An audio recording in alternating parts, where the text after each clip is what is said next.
ओम शांति। 6 नवंबर 2024 के ईश्वरीय महावाक्य। पहले एक नज़र मुरली के मुख्य पॉइंट पर। बाबा ने कहा, ज्ञान, भक्ति और वैराग्य का यह सृष्टि चक्र बना हुआ है। बुद्धि में यह ज्ञान रहना चाहिए। तुम बच्चों को हद और बेहद से पार जाना है। द्वापर से भक्ति शुरू होती है, ज्ञान तो होता ही नहीं। ज्ञान माना सतयुग, त्रेता, सुख। भक्ति माना अज्ञान और दुख। कितना भी दूर जाते हैं, आसमान ही आसमान है। इनको कहा जाता है हद, बेहद से पार। कोई अंत नहीं पा सकते, कहेंगे बेअंत। दृष्टि जाती है सतयुग की हद तरफ, फिर कलयुग की बेहद तरफ। फिर हम पार चले जाएंगे जहाँ कुछ नहीं। सूर्य चांद के भी ऊपर हम जाते हैं, जहाँ हमारा शांति धाम, स्वीट होम है। और फिर बाबा ने कहा, अभी तुम शांति भी स्थापन कर रहे हो और सुख शांति भी स्थापन कर रहे हो। वहाँ तो शांति भी है, सुख का राज्य भी है।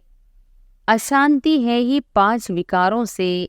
2500 वर्ष तुम राज्य करते हो, फिर 2500 वर्ष बाद रावण राज्य होता है।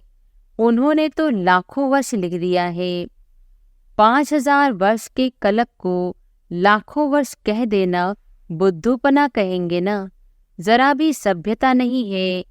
देवताओं में कितनी दैवी सभ्यता थी। और फिर लास्ट में बाबा ने कहा, दिखाया है राम ने बंदर सेना ली। अब रामचंद्र त्रेता का, वहां फिर बंदर कहाँ से आए? और फिर कहते राम की सीता चुराई गई। ऐसी बातें तो वहां होती ही नहीं। बाप हद और बेहद का दोनों राज समझाते हैं। उनसे पार कुछ भी है नहीं। वह है तुम्हारे रहने का स्थान, जिसको ब्रह्मांड भी कहते हैं। कितना अच्छा शुद्ध बर्तन चाहिए, कोई संकल्प भी न उठे। उल्टे सुल्टे संकल्प सब बंद हो जाने चाहिए। सब तरफ से बुद्धियोग हटाना है। मेरे साथ योग लगाते लगाते बर्तन सोना बना दो, जो रतन ठहर सके। फिर दूसरों को दान करते रहेंगे। और अब सुनते हैं महावाक्यों को विस्तार से। मुरली का सार।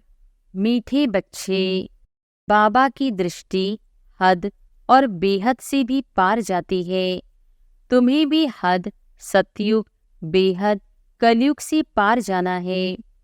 प्रश्न है, ऊंचती ऊंची ज्ञान रत्नों की धारणा किन बच्चों को अच्छी होती है?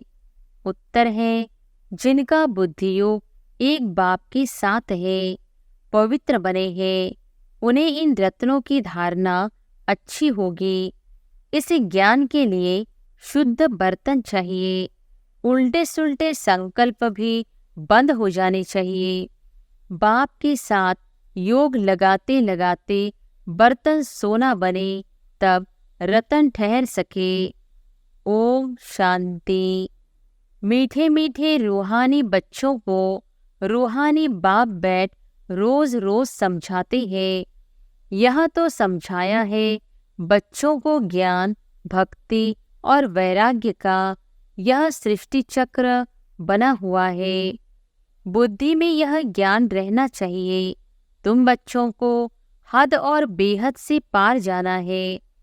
बाप तो हद और बेहद से पार है, उनका भी अर्थ समझना चाहिए ना। रूहानी बाप बैठ समझाते हैं। यह भी टॉपिक समझानी है कि ज्ञान, भक्ति, पीछे है वैराग्य। ज्ञान को कहा जाता है दिन, जबकि नई दुनिया है, उसमें यह भक्ति अज्ञान है नहीं।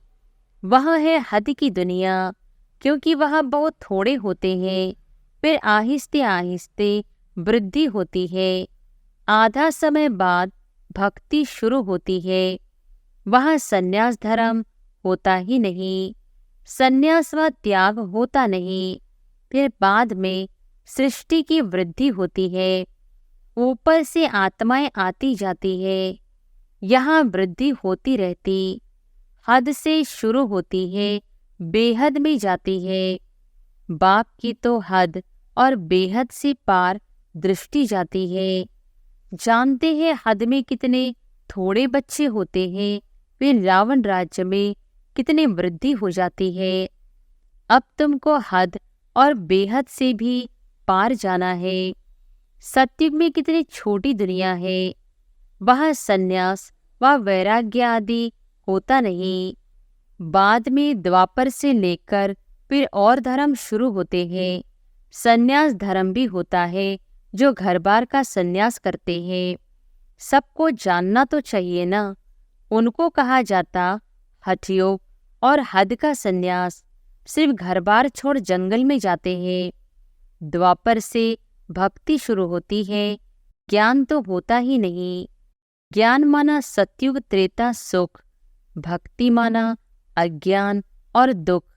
यह अच्छी रीति समझाना होता है, फिर दुख और सुख से पार जाना है। हद बेहद से पार। मनुष्य जांच करते हैं ना, कहाँ तक समुद्र है, आसमान है। बहुत कोशिश करते हैं, परंतु अंत पा नहीं सकते हैं। एरोप्लेन में जाते हैं, उसमें भी इतना तेल चाहिए ना, जो फिर वापस भी लौट सके। बहुत दूर तक जाते हैं, परंतु बेहद में जा नहीं सकते, हद तक ही जाएंगे। तुम तो हद बेहद से पार जाते हो। अभी तुम समझ सकते हो, पहले नई दुनिया में हद है, बहुत थोड़े मनुष्य होते हैं, उसको सतयुग कहा जाता है। तुम बच्चों को रचना के आदि मध्य अंत की नॉलेज होनी चाहिए ना।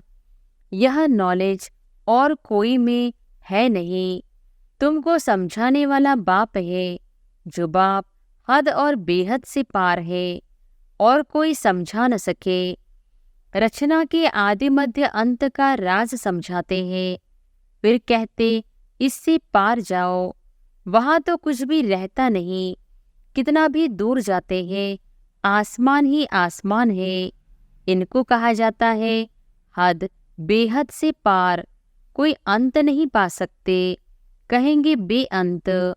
बेअंत कहना तो सहज है, परंतु अंत का अर्थ समझना चाहिए। अभी तुमको बाप समझ देते हैं।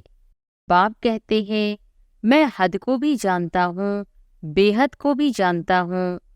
फलाने फलाने धर्म फलाने फलाने समय स्थापन हुए हैं।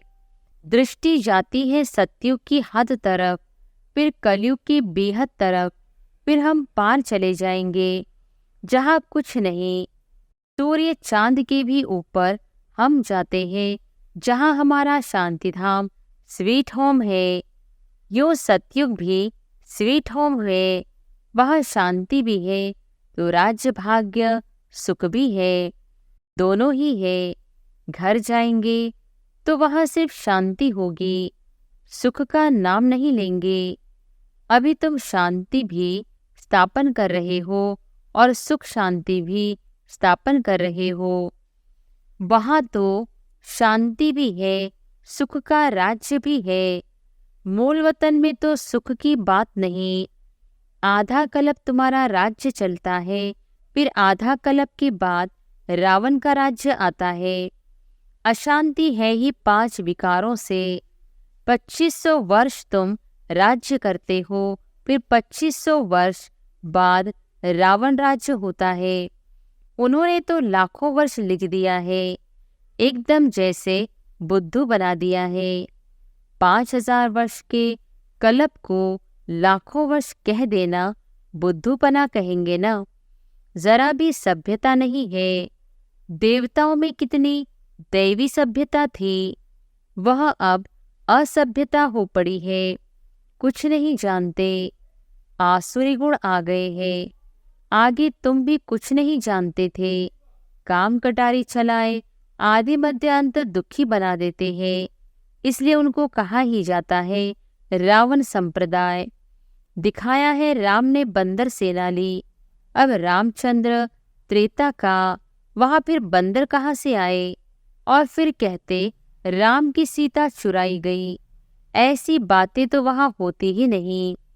जीव जानवर आदि 84 लाख योनियां जितने यहाँ है उतने सत्युग त्रेता में थोड़ी होगी। यह सारा बेहद का ड्रामा बाप बैठ समझाते हैं। बच्चों को बहुत दुरादेशी बनना है। आगे तुमको कुछ भी पता नहीं था। मनुष्य होकर और नाटक को नहीं जानते हैं। अभी तुम समझते हो सबसे बड़ा कौन है। ऊंचते ऊंच भगवान। श्लोक भी गाते हैं, ऊंचा तेरा नाम। अब तुम्हारे सिवाय और कोई की बुद्धि में नहीं है। तुम्हारे में भी नंबरवार है। बाप हद और बेहद का दोनों राज समझाते हैं। उनसे पार कुछ भी है नहीं। वह है तुम्हारे रहने का स्थान, जिसको ब्रह्मांड भी कहते हैं। जैसे यहाँ तुम आकाश तत्व में बैठे हो, इनमें कुछ देखने में आता है क्या? रेडियो में कहते हैं आकाशवाणी। अब यह आकाश तो बेअंत है, अंत पा नहीं सकते, तो आकाशवाणी कहने से मनुष्य क्या समझेंगे? यह जो मुख है यह है पोलार। मुख से वाणी आवाज निकलती है। यह तो कॉमन बात है। मुख से आवाज निकलना जिसको आकाशवाणी कहा जाता है। बाप को भी आकाश द्वारा वाणी चलानी पड़े। तुम बच्चों को अपना भी राज सारा बताया है। तुमको निश्चय होता है बहुत सहज। जैसे हम आत्मा है वैसे बाप भी परम आत्मा है। ऊंचते ऊंच आत्मा है ना। सबको अपना अपना पाठ मिला हुआ है। सबसे ऊंचते ऊंच भगवान, फिर प्रवृत्ति मार्ग का युगल मेरू, फिर नंबरवार माला देखो कितनी थोड़ी है। फिर सृष्टि बढ़ते बढ़ते कितनी बड़ी हो जाती है। कितने करोड़ दानों अर्थात आत्माओं की माला है। यह सब है पढ़ाई। बाप जो समझाते हैं उनको अच्छी रीति बुद्धि में धारण करो। झाड़ की डिटेल तो तुम सुनते रहते हो। बीज ऊपर में है। यह वैरायटी झाड़ है। इनकी आयु कितनी है? झाड़ वृद्धि को पाता रहता है तो सारा दिन बुद्धि में यही रहे। इस सृष्टि रूपी कल्पवृक्ष की आयु बिल्कुल एक्यूरेट है। 5000 वर्ष से 1 सेकंड का भी फर्क नहीं हो सकता। तुम बच्चों की बुद्धि में अब कितनी नॉलेज है जो अच्छी मजबूत है। मजबूत तब होंगे जब पवित्र हो।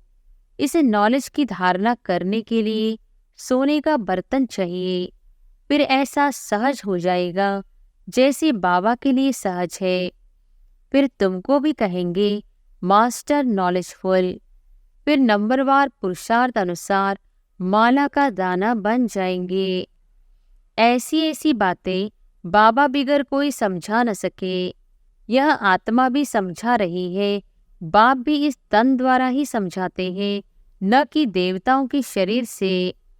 बाप एक ही बार आकर गुरु बनते हैं, फिर भी बाप को ही पाड़ बजाना है। 5000 वर्ष बाद आकर पाड़ बजाएंगे। बाप समझाते हैं ऊंचते ऊंच मैं हूँ। फिर है मेरो जो आदि में महाराजा महारानी है।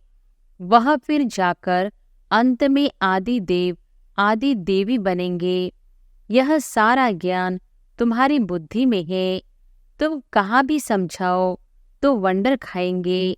यह तो ठीक बताते हैं। मनुष्य सृष्टि का बीज रूप ही नॉलेजफुल है। उनकी बिगर और कोई नॉलेज दे नहीं सकते। यह सब बातें धारण करनी है, परंतु बच्चों को धारणा होती नहीं है बहुत सिंपल, कोई मुश्किलात नहीं है। एक तो याद की यात्रा चाहिए इसमें, जो फिर पवित्र बर्तन में रतन ठहरे। यह ऊंचते ऊंच रतन है। बाबा तो जवाहरी था। बहुत अच्छा हीरा मानिक आदि आता था तो चांदी के डिब्बे में कपूस आदि में अच्छी रीति रखते थे। जो कोई भी देखे तो कहेंगे यह तो बड़ी फर्स्ट क्लास चीज है। यह भी ऐसे है। अच्छी चीज अच्छे बर्तन में शोभती है। तुम्हारे कान सुनते हैं, उनमें धारणा होती है। पवित्र होगा, बुद्धि योग बाप से होगा तो धारणा अच्छी होगी, नहीं तो सब निकल जाएगा।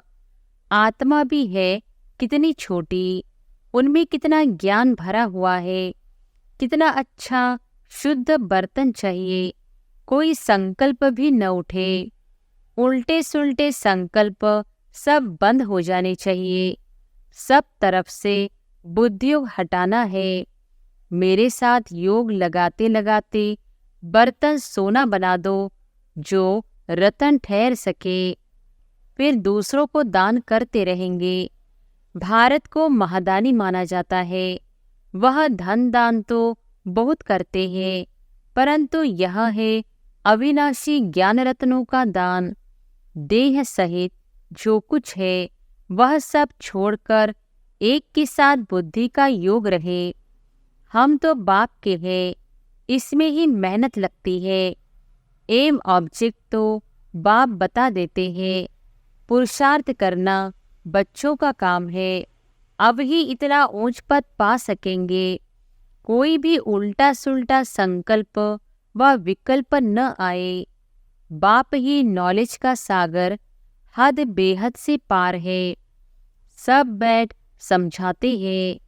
तुम समझते हो बाबा हमको देखते हैं, परंतु हम तो हद बेहद से पार ऊपर चला जाता हूँ। मैं रहने वाला भी वहाँ का हूँ। तुम भी हद बेहद से पार चले जाओ। संकल्प विकल्प कुछ भी न आए, इसमें मेहनत चाहिए। गृहस्थ व्यवहार में रहते कमल फूल समान बनना है। हथ काटे दिल यार्डे। गृहस्थी तो बहुत है। गृहस्थी जितना उठाते हैं उतना घर में रहने वाले बच्चे नहीं। सेंटर चलाने वाले, मुरली चलाने वाले भी नापास हो जाते हैं और पढ़ने वाले ऊंच चले जाते हैं। आगे तुमको सब मालूम पड़ता जाएगा। बाबा बिल्कुल ठीक बताते हैं। हमको जो पढ़ाते थे उनको माया खा गई। महारथी को माया एकदम हप कर गई है नहीं। मायावी ट्रेटर बन जाते हैं। विलायत में भी ट्रेटर बन पड़ते हैं ना। कहाँ कहाँ जाकर शरण लेते हैं। जो पावरफुल होते हैं उस तरफ चले जाते हैं। इस समय तो मौत सामने है ना, तो बहुत ताकत वाले पास जाएंगे। अभी तुम समझते हो बाप ही पावरफुल है। बाप है सर्वशक्तिमान। हमको सिखलाते सिखलाते सारे विश्व का मालिक बना देते हैं। वहाँ सब कुछ मिल जाता है। कोई अप्राप्त वस्तु नहीं होती जिसकी प्राप्ति के लिए हम पुरुषार्थ करें। वहाँ कोई ऐसी चीज होती नहीं जो तुम्हारे पास न हो। सो भी नंबरवार पुरुषार्थ अनुसार पद पाते हैं। बाप बिगर ऐसी बातें कोई नहीं जानते। सब है पुजारी, भला बड़े बड़े शंकराचार्य आदि है। बाबा उन्हों की महिमा भी सुनाते हैं। पहले पवित्रता की ताकत से भारत को बहुत अच्छा थमाने निमित्त बनते हैं। सो भी जब सतोप्रधान होते हैं। अभी तो तमोप्रधान है। उनमें क्या ताकत रखी है। अभी तुम जो पुजारी थे सो फिर पूज्य बनने का पुरुषार्थ कर रहे हो। अभी तुम्हारी बुद्धि में सारा ज्ञान है। बुद्धि में धारणा रहे और तुम समझाते रहो। बाप को भी याद करो। बाप ही सारे झाड़ का राज समझाते हैं। बच्चों को मीठा भी ऐसा बनने का है। युद्ध है ना, माया के तूफान भी बहुत आते हैं। सब सहन करना पड़ता है। बाप की याद में रहने से तूफान सब चले जाएंगे। हातम ताई का खेल बताते हैं ना। मोहलरा डालते थे, माया चली जाती थी। मोहलरा निकालने से ही माया आ जाती थी। छुई में होती है ना, हाथ लगाओ तो मुरझा जाते हैं। माया बड़ी तीखी है, इतना ऊंच पढ़ाई पढ़ते पढ़ते बैठे बैठे गिरा देती है। इसलिए बाप समझाते रहते हैं, अपने को भाई भाई समझो तो फिर हद बेहद से पार चले जाएंगे। शरीर ही नहीं तो फिर दृष्टि कहाँ जाएगी। इतनी मेहनत करनी है, सुनकर फा नहीं हो जाना है। कलप कलप तुम्हारा पुरुषार्थ चलता है और तुम अपना भाग्य पाते हो। बाप कहते हैं, पढ़ा हुआ सब भूलो, बाकी जो कभी नहीं पढ़े हो वह सुनो और याद करो। उनको कहा जाता है भक्ति मार्ग। तुम राजऋषि हो न, जटाएं खुली हो और मुरली चलाओ। साधु संत आदि जो सुनाते हैं वह सब है मनुष्यों की मुरली। यह है बेहद के बाप की मुरली। सतयुग त्रेता में तो ज्ञान की मुरली की दरकार ही नहीं। वहाँ न ज्ञान की न भक्ति की दरकार है। यह ज्ञान तुमको मिलता है इस संगम युग पर और बाप ही देने वाला है। अच्छा, मीठे मीठे सिकिलधे बच्चों प्रति माता पिता बाप दादा का याद प्यार और गुड मॉर्निंग। रूहानी बाप की रूहानी बच्चों को नमस्ते। धारणा के लिए मुख्य सार।